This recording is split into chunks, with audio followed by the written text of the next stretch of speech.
এটা আসলে সংসদের ভিতরে নাই, বাইরে।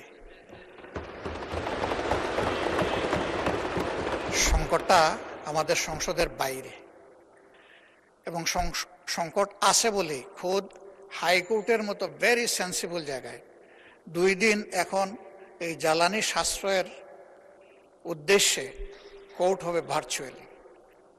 আপনি একসময় তার অংশ ছিলেন। সংকট নাই বলে এটা হয়েছে।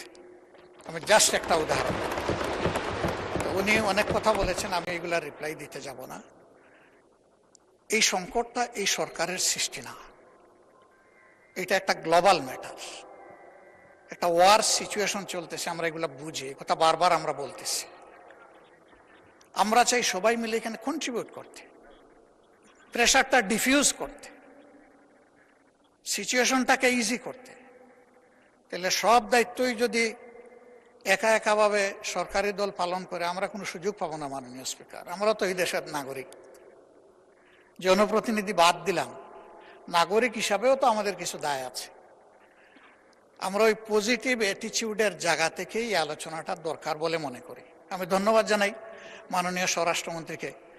উনি বলেছেন তারপরেও যদি আপনি গুরুত্বপূর্ণ বিবেচনা করেন, ৬৮ বিধিতে আমাকে আপনি নোটিশ দেওয়ার জন্য অনুরোধ জানাতে পারেন এবং আমি সেই নোটিশটা দিতে পারি। ওখানে তো আধা ঘন্টা সময়।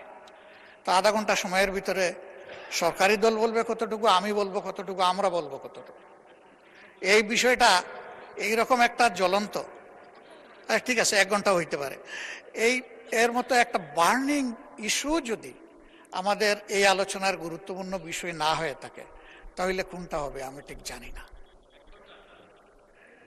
আমি মনে করি যে এই মুহূর্তে বাংলাদেশে প্রিভেইলিং যতগুলা সমস্যা আছে, এর মধ্যে সবচেয়ে গুরুতর সমস্যা হচ্ছে জ্বালানি সমস্যা,